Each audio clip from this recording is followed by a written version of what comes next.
ang dragon na kapangyarihan na mapapas sa kamay ni Arthur. Matapos matutunan ni Arthur ang bagong teknik ng pagkontrol ng mana, hindi siya makapaniwala sa kanyang nakita na si Sylvia ay nakahiga sa sarili nitong dugo, kaya kaagad pinuntahan ni Arthur sa sobrang pag-aalala. Ngunit napansin niya na patuloy ang pagbaha ng dugo to the point na naaapakan niya na ito. Pinilit ni Arthur na hawakan si Sylvia, subalit masyado itong mabigat, kaya ginamitan niya na ito ng mana hanggang sa napasigaw ang ating bida, ngunit hindi pa rin niya kinaya, kaya habang minamasdan ng tumatagas na dugo, napatanong siya sa kanyang isipan kung bakit mas lalong lumala ang sugat, at dito'y nakita niya ang portal na nilikha ni Sylvia para sa kanya, realizing na parang ito ang dahilan ng paglala ng sugat ni Sylvia. Naalala ni Arthur ang pagiging maalaga ni Sylvia sa kanya, kung paano ito sobrang nag-alala para sa kanyang kalagayan, at kahit mga paalala kung ano ang dapat niyang kainin, bagay na nagpapabigat sa kalooban ni Arthur na makitang mas lalong lumala ang sugat nito dahil sa paglikha ng portal, at ginawa ito ni Sylvia dahil lang sa gusto siya nitong tulungan na makasama niya ang kanyang pamilya. Kaya tuluyang bumaha ang luha ni Arthur, subalit wika ni Sylvia na okay lang siya. Walang dapat ipag-aalala si Arthur. Sinabi ng ating bida, bakit nito nasabi na okay lang? Dahil hindi ito okay. Na wikang hindi okay na mamatay ka dahil sa akin. Umiyak si Arthur. Umiyak siya ng matagal base sa kagustuhan ng nararamdaman niya. At ito ang unang pagkakataong umiyak siya na parang bata na walang halong pag-aalinlangan dahil gustong gusto niyang umiyak. Wika ni Sylvia na kung maaari huminahon muna si Arthur. Wala na silang oras na natitira at ayaw niya itong sayangin sa pagsisisihan. Sagot ni Arthur na sobrang napaluha kung paanong hindi niya sisihin ang sarili kung isusuko ni Sylvia ang kanyang buong buhay para lang makasama niyang muli ang kanyang pamilya. Wika ni Sylvia na nagpapasalamat siya kay Arthur na binigyan siya nito ng pagkakataong makalaya sa lugar na ito. Dagdag pa niyang hindi nababagay sa kanyang pangalan ang anyo na ito, kung saan biglang umilaw at unti-unting nabubura ang itim na kalasag na bumabalot sa buong katawan ni Sylvia hanggang sa lumitaw ang lumiliwanag na kulay puting pakpak, at ipinakita ni Sylvia ang kanyang tunay na anyo, kung saan tulalang nasaksihan ng ating bida ang tunay na kagandahang tinatago ni Sylvia na isa pala siyang parang mythical na dragon na napawikang, ngayon, anong masasabi mo Arthur? Mas mukha na ba akong si Sylvia? Napatulala ang ating bida at hindi siya makapaniwalang isa palang dragon si Sylvia. Nasagot naman nitong oo kung yan ang tawag sa kanya ng mga tao. Subalit wala na silang oras para magkwentuhan, kailangan niya ang kanyang original na form upang matapos ang portal na ito. Dahil sa ngayon na wala na siyang pangtakip, hindi magtatagal, darating na kaagad sila. Kaya na-confuse ang ating bida kung ano ang mga darating habang patuloy namang tinatapos na Sylvia ang Dimensional Rift. Mas lalong umilaw ang portal na parang lumalakas palalo ang mana surge na dumadaloy dito, at habang hinahawakan ni Sylvia ang kanyang dumudugong sugat, sinabi niya na makinig kang mabuti sa akin Art. Mayroon siyang dapat sabihin bago sila tuluyang maghiwalay ng landas, kung saan may ibinigay si Sylvia na parang isang malaking itlog, ngunit nang hinawakan ito ni Arthur ay hindi naman siya nakaramdam ng bigat at kaya lang niya itong hawakan. Bumunot ng isang feather sa Sylvia galing sa kanyang pakpak at ibinigay niya kay Arthur, at inutos na kailangan nitong i-wrap ang itlog gamit ang balahibo upang maitago ang aura ng itlog. At mayroon pang isang bagay na gustong ibigay ni Sylvia, kung saan bigla niyang sinungag si Arthur at maya-maya nakaramdam ng matinding init sa braso ang ating bida habang ipinapakitang parang nagkaroon siya ng curse mark sa braso na nagpasigaw kay Arthur ng sobra. Sinabi ni Sylvia na gamit ang mga ito, darating ang panahon na kusa lang itong mailalahad, at napansin naman ni Arthur na parang may kakaiba sa mga mata ni Sylvia, na parang ito ay nagbago. Hindi na ito katulad ng dati na kulay violet na nagliliwanag. Sinabi ni Sylvia na tuluyan niya nang nabuksan ng portal. Hindi man niya nagawang maikonekta direkta sa tirahan ni Arthur dahil wala na siyang oras. Sigurado naman siyang pagdating ni Arthur ay malapit lang ito sa lugar ng mga tao, habang si Arthur ay patuloy pa rin sa pag-aalala kay Sylvia na ganun na lang kadali na iwanan niya ito. Biglang gumuho ang kuweba, kaya kaagad tinakpan ni Sylvia si Arthur gamit ang kanyang pakpak, at dito'y may biglang nagsalita na wikang, Sylvia, itigil mo na yan. Mas mabuti pang ibigay mo na sa akin habang may pagkakataon ka pa, at maaari pa niyang pagalingin ng iyong sugat, habang si Arthur ay nakita niya na parang magkahawig si Sylvia at ang halimaw na ito. Dagdag pa niya na medyo nagdulot ka na ng matinding gulo matapos mong magtago. Ngunit hindi natapos ang kanyang pagsasalita dahil bigla niyang naramdaman ang paggas ng magic spell ni Sylvia na siyang nagpatigil sa paggalaw niya.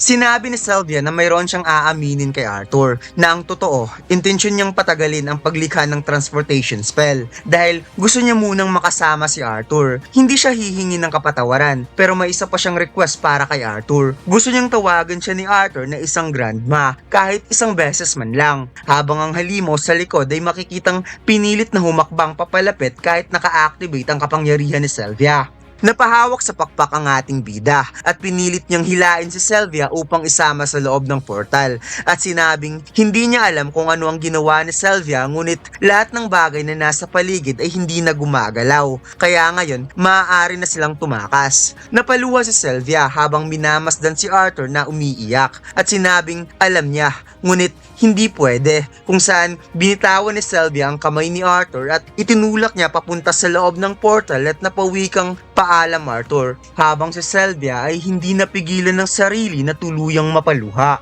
Napasigaw si Arthur na lumuluha sa loob ng Dimensional Rift at habang minamasdan, tinawag ni Arthur si Sylvia na Grandma na siyang napansin kaagad ni Sylvia na nagpapikit sa kanyang mga mata at nagpapasalamat sa kanyang anak. Pagkatapos lumipat ang eksena kung saan pilit pa rin itinaas ni Arthur ang kanyang kamay sa kalangitan kahit wala na si Sylvia habang tulalang nakahiga sa lupa sa gitna ng kagubatan. Napatingin si Arthur sa paligid at kitang-kita sa dalawang mata niya na nasa ibang lugar na siya. Kaya napangisngis na lamang ang ating bida sa sobrang galit dahil wala na si Sylvia at hindi na siya mabibigyan ng pagkakataong muli niya itong makita. To the point na napasigaw si Arthur sa sobrang galit at paghihinagpis. Napahawak si Arthur sa kanyang ulo dahil bumalot sa kanyang isipan ng mga memories na halos 4 na buwang pinagsamahan nila ni Sylvia sa panahong parang matagal ngunit madali lang din natapos. Dagdag pa ni Arthur na inalagaan siya ni Sylvia na parang isang tunay na anak. Tinuruan siya ng mga bagay na wala sa kanya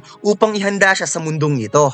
Biglang may narinig si Arthur na nagsasalita sa kanyang utak na wikang hello, testing, hello Art. Kaya nagulat na lamang si Arthur na si Sylvia pala ang nagsasalita ngunit it's turn out na nag-iwan lang pala ng mensahe si Sylvia sa kanya nung time na binangga siya nito. Habang napaupo sa gitna ng kagubatan, pinakinggan ni Arthur ang mensahe na iniwan sa kanya. Sinabi ni Sylvia na gaano man na nakakainis isipin, malayo pa si Arthur sa pagiging handa ng buong katotohanan. Ang katawan ni Arthur ay isa pang bata na bahagyang kakalampas pa sa edad na 4 years old. At kahit umabot pa sa dark red stage ang mana core ni Arthur, hindi pa rin sapat ang lakas nito. Kaya bilang isang munting pamana bago siya lumisan sa mundo, in-infuse niya ang kanyang unique na kalooban kay Arthur. Kaya sa future development bilang isang mage, nakadepende kay Arthur kung paano nito gagamitin ang pamana na ibinigay niya. Kung saan naisip ng ating bida na hindi naman niya hiniling ang regalong ito dahil mas gugustuhin pa niyang mabuhay si Sylvia. Dagdag pa ni Sylvia na ini-imagine niya ngayon ang nararamdaman ni Arthur, kalungkutan, galit at pagkakasala. Subalit tandaan ni Arthur na mayroon siyang pamilya na dapat alagaan at may layunin siyang dapat tuparin sa buhay na ito. Ang tanging hiling niya lang na yakapin ni Arthur ang ligaya at punan ng pagka-inosente ng isang bata at lumaki na maging isang lalaki na maipagmamalaki ng kanyang mga magulang. At kahit na siya ay maging proud din dahil minsan na rin siyang naging bahagi ng buhay ni Arthur. Napansin ni Arthur na parang umaapaw ang mana ng itlog na ibinigay sa kanya. At dagdag pa ni Sylvia na kapag lumampas na sa white stage ang mana core ni Arthur, muli siyang magpaparamdam at sa panahong iyon, doon niya ipapaliwanag. Kaya hanggang sa huli, paalam King Gray. Bagay na ikinatulala ni Arthur dahil papanong nalaman ni Sylvia na siya ay isang hari. Habang naglalakbay, patuloy pa rin ang pagbagabag sa isipan ni Arthur. Ang katanungang kung gaano nakatagal na alam ni Sylvia ang kanyang tunay na identity at paanong nalaman ni Sylvia ang bagay na to. At isa lang ang sigurado siya na kung magpopursige lang siya sa pag-iinsayo para lang makapaghigante, wala pa rin pinagkaiba ang kanyang buhay ngayon sa nakaraan. Kaya ngayon ang tanging magagawa niya lang ay mag-move forward, ngunit nasaan na nga ba siya ngayon? Ginamit ni Arthur ang kanyang mana upang makagalaw ng mabilis na parang nag-ala ninja ng Konoha itong si Arthur Lewin mga lods dahil instead na maglakad, sa mga kakahuyan siya tumatalon. Subalit napansin ni Arthur na kahit gumagamit siya ng mana, ang kanyang vision ay restricted. Ngunit isang bagay lang ang malinaw para sa kanya, na siya ay nasa pinakailalim ng kagubatan ng Forest of Fellshire. Patuloy na tumatalon si Arthur sa mga naglalakihang puno ng kahoy at napaisip na kahit kaunti pa lang ang kanyang kayang gawin sa mana rotation na iniwan sa kanya ni Sylvia, mas tumatagal na siya ngayon sa paggamit ng mahika. Subalit hindi pa rin niya maiwasang mapatanong kung paanong dito siya napunta sa lugar na ito. Dahil base sa mga sinabi ni Sylvia, siya ay mapupunta sa lugar kung saan malapit ang mga tao. Kaya ayos lang siguro na mag-ikot-ikot na lang muna siya sa paligid. Napansin ni Arthur na medyo gumagaling na siya sa tree traveling monkey business, na parang ini-imagine niya ang kanyang sarili na nagmumukha na siyang unggoy sa kakatalon sa mga naglalakihang kahoy. At maya-maya, gamit ang kanyang monkey hearing senses, narinig niya ang sigaw ng isang tao kaya kaagad siyang tumalon sa kinaroroonan upang makita niya ito. Napangiti ang ating bida at umaasa siya na sana dalhin siya ng mga ito. Ngunit napansin ni Arthur na parang may kakaiba, kaya kaagad siyang bumaba sa pinakaibaba ng sanga upang malinaw na makita kung ano talaga ang nangyayari. Habang nagtatago sa malaking sanga ng kahoy, ginamit ni Arthur ang mana sa kanyang tainga upang marinig ang pinag-uusapan ng mga lalaki. At bigla niyang narinig ang batang sumisigaw na humihingi ng tulong at bigla itong sinampal upang patahimikin. Napadilat si Arthur sa kanyang nalaman at lalo na nung nag-uusap ang mga ito na kailangan na nilang makaalis kaagad dahil mayroon na lamang silang ilang araw bago sila makalayo sa kagubatang ito. Napatugon ng isa sa kanyang boss na base sa naririnig daw niya, malaki ang halaga ng mga babaeng elf at bata pa ang isang ito. Kaya siguradong isa pa itong inosente na mabibinta talaga nila ng mahal. Nasagot naman ng boss, tumahimik ka, ibalik mo na yan sa karwahe dahil kailangan na natin kumilos. Habang ang hinawakan ni Arthur na puno ng kahoy, nagawa niya itong ma-scratch sa pamamagitan lang ng kanyang kamay dahil sa galit, at dito'y na-realize niya na ang mga taong ito ay mga slave trader, kung saan nakita ni Arthur ang batang babaeng elf na hawak ng mga bandido. At dito lang nagtatapos ang ating kwento mga lods. Huwag mo sanang kalimutan mag-like, comment at mag-subscribe sa ating YouTube channel at mag-follow sa ating Facebook page. Salamat! Eto na mga lods, ang pinakamaangas na wanted poster ni Luffy, ang 3 billion bounty, Sun God Nika. Bagong design natin to mga lods, ang design na sobrang simple subalit napakaangas. Front design natin mga lods, another unique One Piece logo. At ang back design, ang wanted poster ni Luffy na may 3 billion bounty. Lahat ng order natin mga lods may freebie sticker. Available na ang design na ito sa ating Shopee store at TikTok shop. Ang link ay nasa comment section.